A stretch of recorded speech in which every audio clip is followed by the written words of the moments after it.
En las páginas de la historia resuena un relato de perseverancia y fe inquebrantable, una odisea que desafía los cimientos de la creencia y la comprensión humana. Esta es la historia de Job, un hombre cuya vida, marcada por la prosperidad y la devoción, se ve repentinamente sumida en un torbellino de calamidades inimaginables. La narración nos transporta a la tierra de Uz, donde Job, un individuo de renombre y riqueza, disfrutaba de una existencia plena y armoniosa. Su integridad era incuestionable, su rectitud intachable. Reverenciaba a la divinidad con fervor y se esforzaba por evitar cualquier forma de maldad. Padre de 7 hijos y 3 hijas, Job poseía una vasta fortuna: 7.000 ovejas, 3.000 camellos, 500 yuntas de bueyes y 500 asnas, junto con un gran número de sirvientes. Su posición era tal que se le consideraba el más prominente de todos los hombres del Oriente. La vida familiar de Job era un reflejo de su prosperidad. Sus hijos celebraban sus cumpleaños con festejos en sus hogares, invitando a sus hermanas a compartir la alegría de la comida y la bebida. Sin embargo, Job, consciente de la fragilidad humana, se preocupaba por la posibilidad de que sus hijos, en medio de la celebración, pudieran haber pecado o blasfemado contra Dios en sus corazones. Por ello, al concluir los festejos, Job realizaba un ritual de purificación, ofreciendo un sacrificio quemado por cada uno de sus hijos, una práctica constante que evidenciaba su profunda devoción. La historia da un giro inesperado cuando la figura de Satanás entra en escena. En una reunión celestial, Dios elogia la virtud y la rectitud de Job ante los ángeles, incluyendo a Satanás. Este último, sin embargo, cuestiona la motivación de Job, argumentando que su devoción es meramente una respuesta a la protección y las bendiciones divinas. Satanás afirma que si Dios retirara su favor, Job renegaría de su fe. ¿Acaso teme Job a Dios de balde?, cuestiona Satanás, señalando la cerca protectora que rodea a Job, su hogar y sus posesiones. ¿No has bendecido la obra de sus manos, y sus rebaños se han aumentado en la tierra? Satanás desafía a Dios a permitirle afligir a Job, seguro de que, ante la adversidad, Job maldecirá a Dios en su propia cara. Dios, en un acto de confianza en la integridad de Job, acepta el desafío de Satanás, pero con una restricción: no se le permite tocar la vida de Job. He aquí, todo lo que tiene está en tu mano, pero no extiendas tu mano sobre él, declara Dios. Con el permiso divino, Satanás desata una serie de calamidades sobre Job. En un solo día, 4 mensajeros llegan con noticias devastadoras. Sus bueyes y asnas han sido robados por sabeos. Sus ovejas y pastores han sido consumidos por fuego del cielo. Sus camellos han sido tomados por caldeos. Y lo más doloroso de todo, sus 10 hijos han muerto cuando la casa donde se encontraban reunidos se derrumbó a causa de un fuerte viento. Ante la magnitud de la tragedia, Job se rasga las vestiduras, se afeita la cabeza y se postra en tierra en señal de duelo y humildad. Sin embargo, en lugar de maldecir a Dios, Job pronuncia una declaración de fe que resonaría a lo largo de los siglos. Desnudo salí del vientre de mi madre, y desnudo volveré allá. El Señor dio, y el Señor quitó. Sea bendito el nombre del Señor. En medio de la pérdida y el dolor, Job se aferra a su fe, negándose a renegar de su creencia en la bondad y la soberanía de Dios. Su historia se convierte en un testimonio de la capacidad del espíritu humano para resistir la adversidad y mantener la fe incluso en los momentos más oscuros. Un mensajero llegó apresuradamente ante Job, trayendo consigo noticias desoladoras. Informó que, mientras los bueyes araban diligentemente y los asnos pastaban plácidamente en las cercanías, Una incursión repentina de sabeos había irrumpido en la escena, arrebatando el ganado y pasando a filo de espada a los siervos. El mensajero se identificó como el único sobreviviente, escapando por poco para relatar el trágico suceso. Antes de que Job pudiera siquiera asimilar completamente la magnitud de esta primera calamidad, un segundo mensajero apareció, trayendo consigo un relato aún más devastador. Declaró que un fuego divino había descendido desde los cielos, consumiendo por completo los rebaños de ovejas y a los pastores que los cuidaban. Una vez más, el mensajero se presentó como el único que logró escapar con vida para dar testimonio de la catástrofe. Mientras este segundo mensajero aún estaba en medio de su relato, un tercero llegó a toda prisa, portando consigo noticias de una nueva desgracia. Este mensajero informó que bandas de caldeos, organizadas en 3 grupos de ataque coordinados, habían lanzado una incursión sorpresa contra los camellos de Job, llevándoselos consigo. Al igual que en los incidentes anteriores, los siervos encargados de cuidar los camellos fueron masacrados, y el mensajero se identificó como el único que logró escapar para advertir a Job. Apenas había terminado de hablar este tercer mensajero cuando un cuarto llegó, trayendo consigo la noticia más trágica de todas. Con voz temblorosa, informó que los hijos e hijas de Job se encontraban reunidos en una celebración festiva en la casa de su hermano mayor, disfrutando de un banquete y bebiendo vino. De repente, un viento huracanado, proveniente del desierto, azotó la casa con una fuerza devastadora, derribando sus 4 esquinas y provocando su derrumbe total. Todos los hijos e hijas de Job perecieron en la catástrofe, y el mensajero se proclamó como el único sobreviviente que pudo escapar para dar a conocer la terrible noticia. Estos sucesos aciagos se describen vívidamente en el libro de Job, capítulo 1, versículos 13 al 19. Ante la magnitud de su pérdida, Job se sumió en un profundo luto, rasgando sus vestiduras y rapando su cabeza en señal de dolor y aflicción. Sin embargo, en medio de su sufrimiento, Job no maldijo a Dios, sino que mantuvo su fe y lo alabó en sus oraciones. Job se levantó, rasgó su manto, rapó su cabeza y postrándose en tierra, adoró a Dios diciendo: «Desnudo salí del vientre de mi madre, y desnudo volveré allá. El Señor dio y el Señor quitó. Bendito sea el nombre del Señor». En todo esto, Job no pecó ni atribuyó a Dios falta alguna. Esta respuesta de Job se encuentra registrada en el libro de Job, capítulo 1, versículos 20 al 22.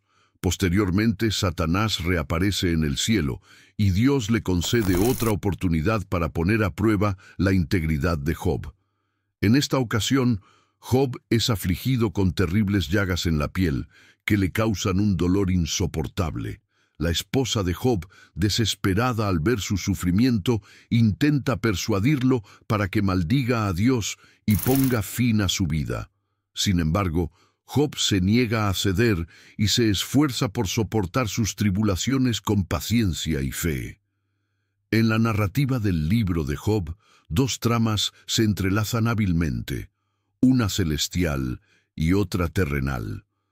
Los acontecimientos que tienen lugar en la tierra son el resultado de un conflicto que se ha desatado previamente en el ámbito celestial, de manera similar a la guerra que se desata en la tierra inmediatamente después de un conflicto en el cielo, como se describe en el libro del Apocalipsis.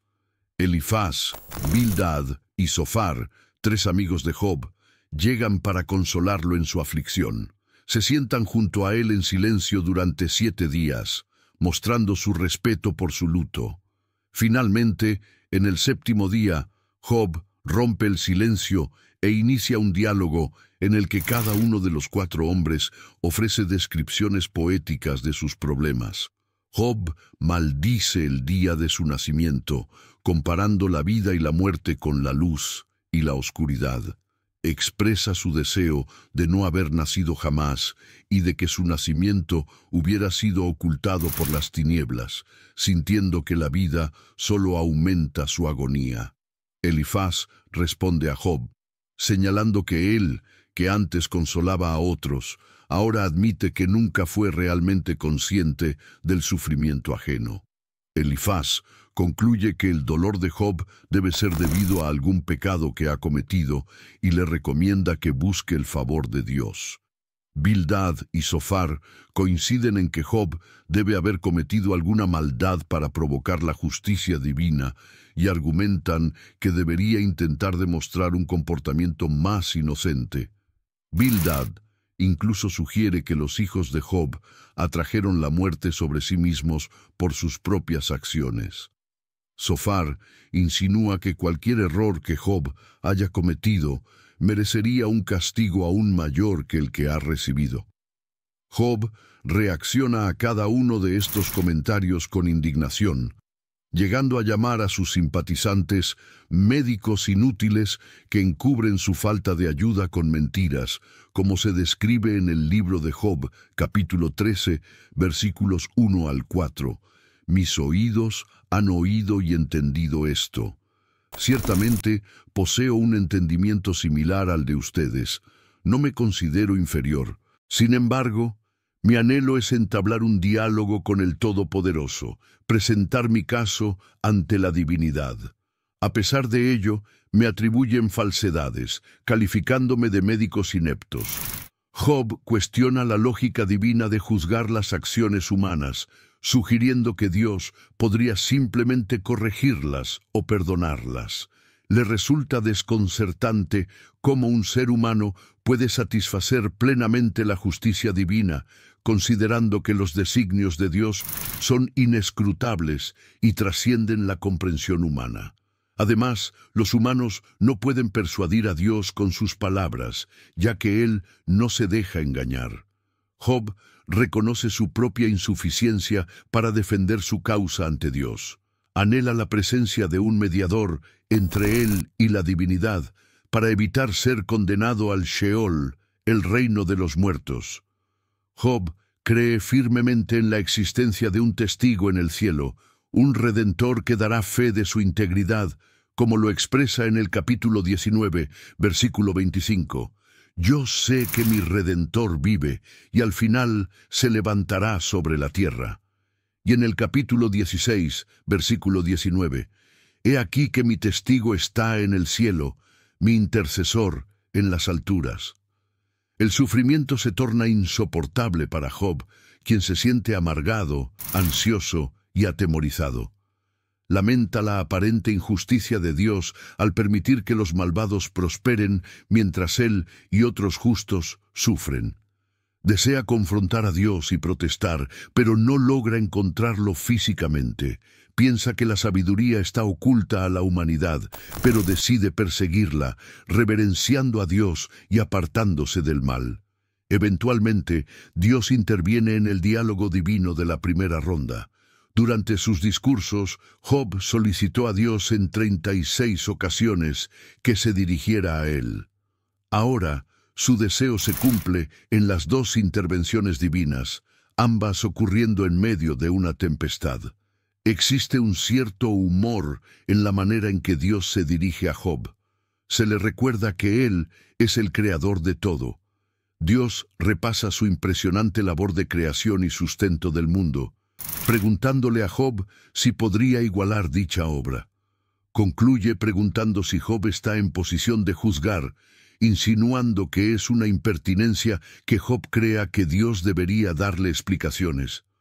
Job se siente insignificante. Finalmente, Job responde, «Soy indigno.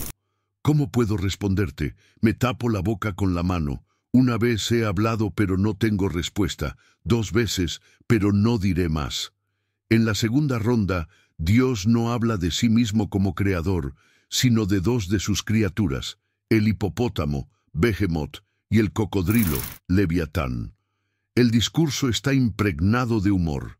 Una vez más, interroga a Job sobre sus pensamientos acerca de estas criaturas, como si ellas poseyeran las respuestas a los grandes problemas de la vida. Se le recuerda a Job que no puede comprender a Dios ni al mundo animal, mucho menos el mundo moral. El punto principal de Dios es preguntar por qué Job intenta discutir con él.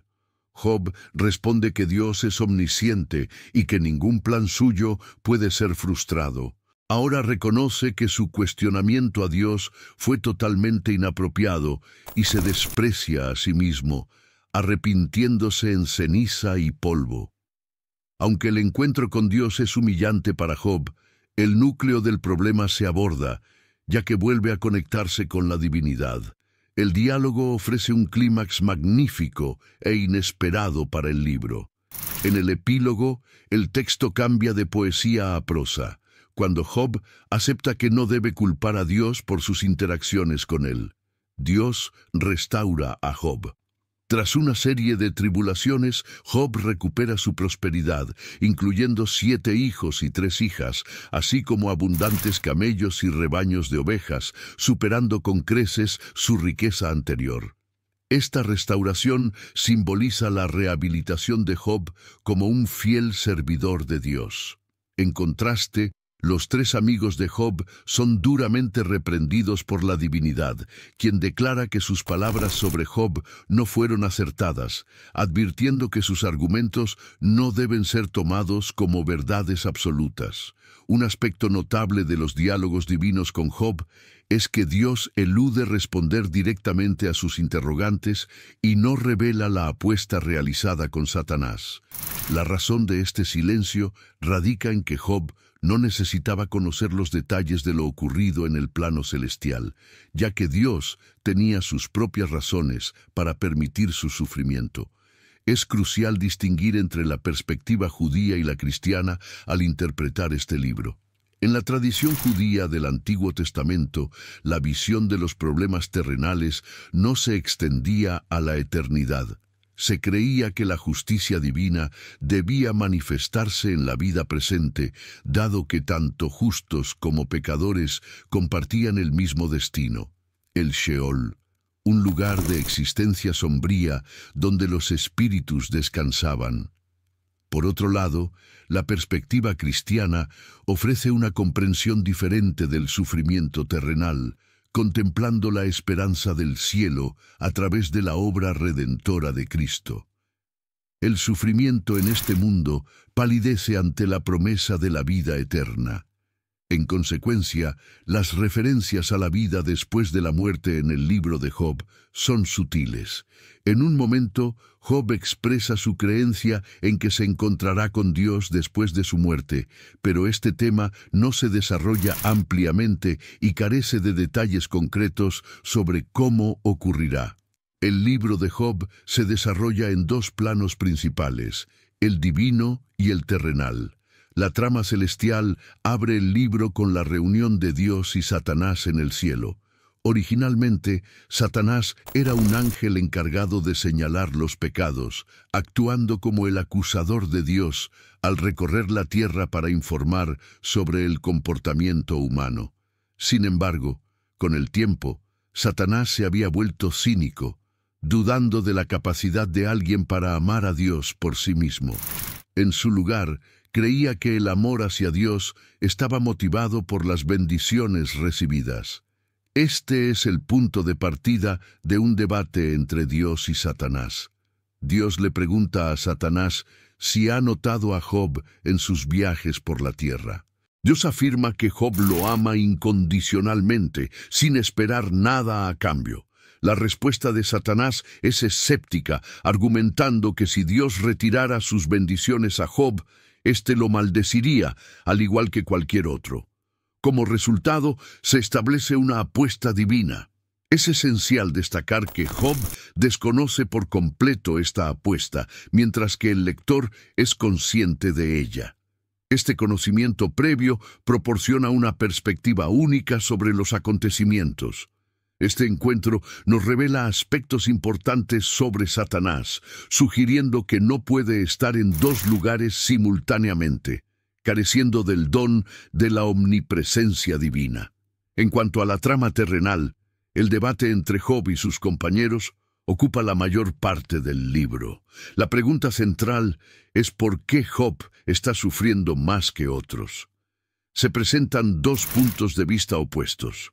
Los amigos de Job están convencidos de que su sufrimiento es consecuencia de sus pecados, mientras que Job insiste en su inocencia y protesta contra las acusaciones. El intercambio está lleno de tensión, ya que el lector sabe que Job tiene razón. La estructura de doble trama del libro nos recuerda que nadie posee la comprensión completa cuando se trata de entender las razones detrás del sufrimiento humano. Debe ser extremadamente difícil defenderse cuando, en la adversidad, cuando las explicaciones son insuficientes, surge una interrogante fundamental. ¿Es posible mantener la fe en un Dios benevolente ante la adversidad? El relato bíblico de Job ofrece una perspectiva valiosa sobre esta cuestión. El tormento más profundo de Job radica en su conexión con este asunto central. Afligido por llagas desde la cabeza hasta los pies, exhausto y sumido en dolor, Job enfrentó el rechazo social debido a su apariencia y a la tragedia que lo había golpeado. La comunidad lo marginó, evitándolo y ridiculizándolo. Además del sufrimiento físico, Job experimentó una profunda angustia mental al no comprender la razón de sus calamidades, especialmente al considerar su pasado intachable. No obstante, su mayor suplicio fue de índole espiritual. Job se sentía distante de la divinidad, clamando por su presencia, diálogo e incluso confrontación. Esta sensación de separación de lo divino intensificó su dolor. La creencia en un Dios distante e indiferente agrava el sufrimiento. Sin embargo, cuando Job finalmente interactúa con lo divino, la situación no se desarrolla de la manera esperada. Desde una perspectiva cristiana, la historia de Job puede interpretarse a la luz del Nuevo Testamento. Dios permitió que Satanás causara la muerte de Jesús en la cruz, un acto que llevó al propio Hijo a exclamar: «Dios mío, ¿por qué me has desamparado?».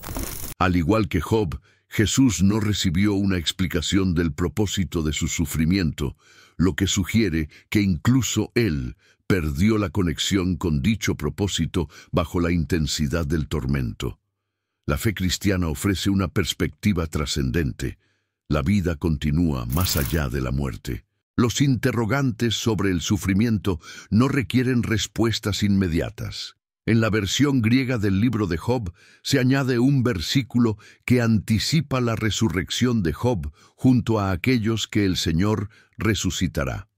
Esta esperanza en la resurrección nos recuerda que habrá una reivindicación final para Job. Los cristianos creen en el retorno de Jesús para juzgar a vivos y muertos al final de los tiempos. Se vislumbra una escena de juicio donde Jesús, como juez, evaluará las acciones de cada persona. En ese momento, el anhelo de Job se hará realidad. La justicia divina se aplicará a toda la humanidad, reivindicando públicamente su rectitud. La experiencia de Job, marcada por la pérdida, la enfermedad y el rechazo social, nos confronta con la realidad del dolor en el mundo. Su clamor a Dios, exigiendo una explicación a su sufrimiento, refleja la búsqueda humana de sentido y propósito en medio de la adversidad. La respuesta de Dios a Job no es una explicación racional de sus desgracias, sino una revelación de su poder y sabiduría. Dios invita a Job a contemplar la grandeza de la creación, desafiándolo a comprender los misterios del universo. Esta respuesta no satisface la sed de conocimiento de Job, pero sí le permite reconocer la limitación de su entendimiento y la trascendencia de la divinidad. La esperanza en la resurrección, presente en la tradición cristiana, ofrece una perspectiva transformadora sobre el sufrimiento. La creencia en una vida más allá de la muerte nos permite afrontar las dificultades con mayor fortaleza y esperanza, sabiendo que la justicia divina prevalecerá al final de los tiempos. La figura de Jesús, que experimentó el sufrimiento y la muerte en la cruz, se convierte en un símbolo de esperanza y redención para aquellos que sufren. Su sacrificio nos muestra que el amor y la compasión son más fuertes que el dolor y la muerte. La historia de Job nos invita a reflexionar sobre la naturaleza del sufrimiento, la justicia divina y la esperanza en la redención. A través de su prueba, Job no solo nos muestra la fragilidad humana ante la adversidad, sino también la fortaleza de una fe que no se quiebra, incluso cuando todo parece perdido. Su historia sigue siendo un testimonio de perseverancia y confianza en un propósito más grande, uno que a veces está más allá de nuestra comprensión inmediata. Y ahora, la pregunta queda para cada uno de nosotros. ¿Cómo enfrentamos el sufrimiento? ¿Nos alejamos de nuestra fe cuando las pruebas llegan o encontramos en ellas una oportunidad para fortalecernos y acercarnos más a Dios? Nos encantaría conocer tu opinión, así que cuéntanos en los comentarios. Si te ha gustado este contenido, no olvides suscribirte y activar las notificaciones para no perderte ninguno de nuestros próximos videos. Dale me gusta y compártelo con otros que, como tú, buscan respuestas a los grandes misterios de la Biblia y la vida de fe. Gracias por acompañarnos en Biblia a lo desconocido. Nos vemos en el próximo video. Shalom.